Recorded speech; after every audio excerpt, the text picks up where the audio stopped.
Geographers say that what defines a place are four properties: soil, climate, altitude, and aspect or attitude to the sun. Florida's ancient scrub demonstrates this principle.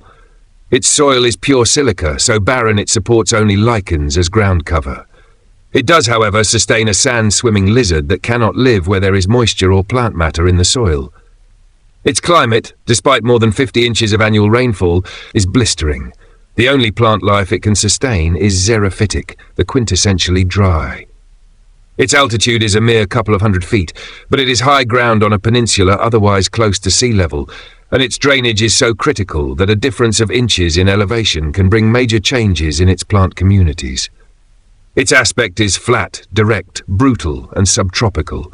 Florida's surrounding lushness cannot impinge on its desert scrubbiness. This does not sound like an attractive place. It does not look much like one either.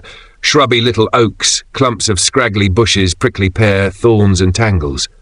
It appears, said one early naturalist, to desire to display the result of the misery through which it has passed and is passing. By our narrow standards, scrub is not beautiful. Neither does it meet our selfish utilitarian needs. Even the name is an epithet, a synonym for the stunted, the scruffy, the insignificant.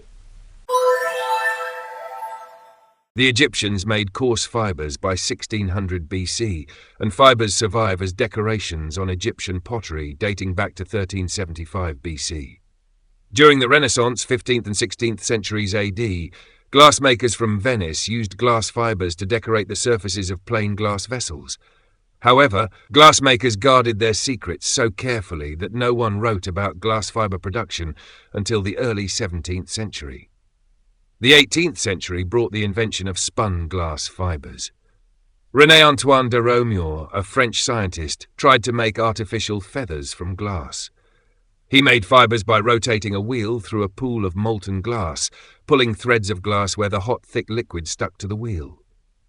His fibers were short and fragile, but he predicted that spun glass fibers as thin as spider silk would be flexible and could be woven into fabric.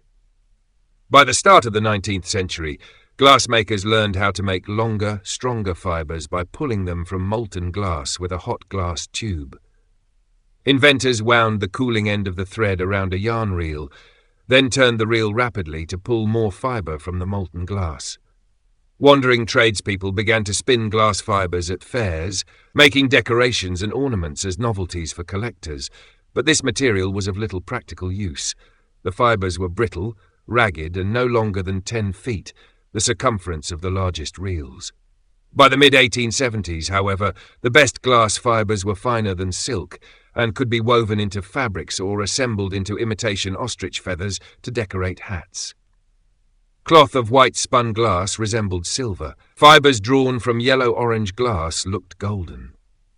Glass fibers were little more than a novelty until the 1930s, when their thermal and electrical insulating properties were appreciated and methods for producing continuous filaments were developed. In the modern manufacturing process, liquid glass is fed directly from a glass melting furnace into a bushing, a receptacle pierced with hundreds of fine nozzles, from which the liquid issues in fine streams. The interrelationship of science, technology, and industry is taken for granted today, summed up, not altogether accurately, as research and development.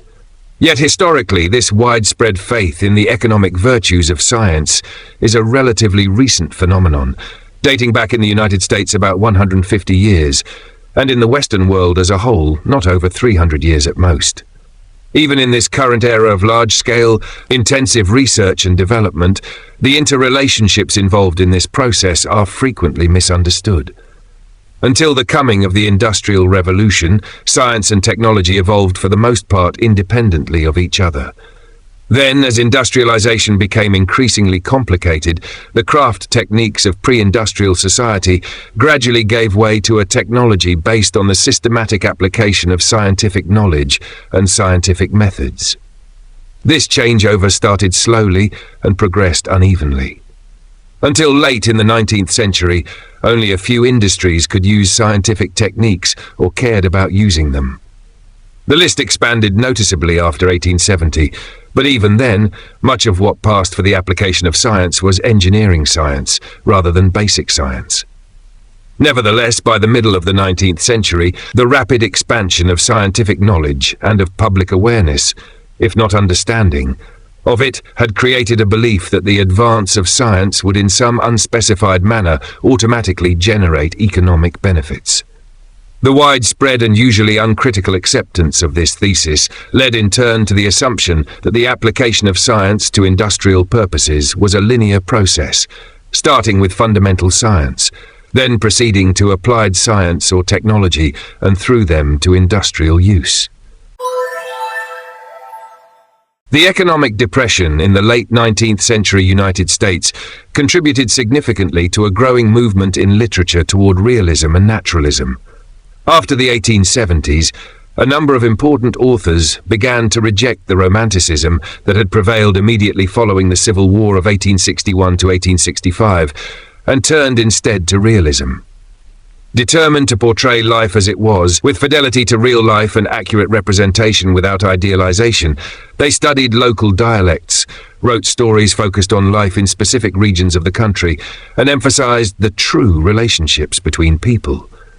In doing so, they reflected broader trends in society, such as industrialization, evolutionary theory, which emphasized the effect of the environment on humans, and the influence of science. Realists such as Joel Chandler Harris and Ellen Glasgow depicted life in the South. Hamlin Garland described life on the Great Plains, and Sarah Orne Jewett wrote about everyday life in rural New England. Another realist, Bret Harte, achieved fame with stories that portrayed local life in the California mining camps.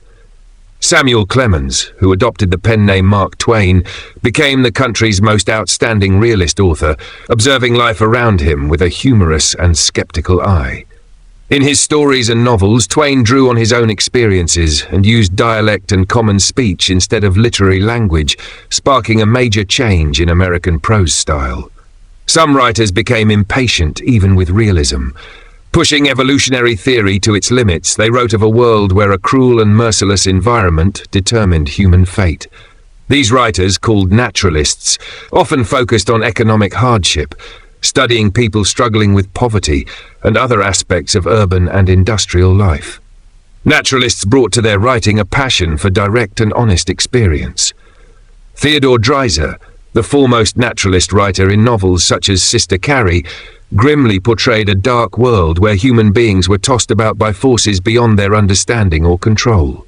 Dreiser thought that writers should tell the truth about human affairs, not fabricate romance, and Sister Carrie, he said, was not intended as a piece of literary craftsmanship, but as a picture of conditions. Industrialization came to the United States after 1790, as North American entrepreneurs increased productivity by reorganizing work and building factories. These innovations in manufacturing boosted output and living standards to an unprecedented extent. The average per capita wealth increased by nearly 1% per year, or 30% over the course of a generation. Goods that had once been luxury items became part of everyday life. The impressive gain in output stemmed primarily from the way workers made goods. Since the 1790s, North American entrepreneurs, even without technological improvements, had broadened the scope of the outwork system, which made manufacturing more efficient by distributing materials to a succession of workers, each performing a single step of the production process. For example, during the 1820s and 1830s, the shoe industry greatly expanded the scale and extent of the outwork system. Tens of thousands of rural women, paid according to the amount they produced, fabricated the uppers of shoes. These were then bound to the soles by wage-earning journeyman shoemakers in dozens of Massachusetts towns, whereas previously, journeymen would have made the entire shoe. This system of production made the employer a powerful shoe boss, and eroded workers' control over the pace and conditions of labor. However, it also dramatically increased the output of shoes while cutting their price. For tasks that were not suited to the outwork system, entrepreneurs created an even more important new organization, the modern factory, which used power-driven machines and assembly line techniques to turn out large quantities of well-made goods. As early as 1782, the prolific Delaware inventor Oliver Evans had built a highly automated, labor-saving flour mill driven by water power. His machinery lifted the grain to the top of the mill, cleaned it as it fell into containers known as hoppers, ground the grain into flour, and then conveyed the flour back to the top of the mill to allow it to cool as it descended into barrels. Subsequently, manufacturers made use of newly improved stationary steam engines to power their mills. This new technology enabled them to build factories in the nation's largest cities, taking advantage of urban concentrations of inexpensive labor, good transportation networks, and eager customers.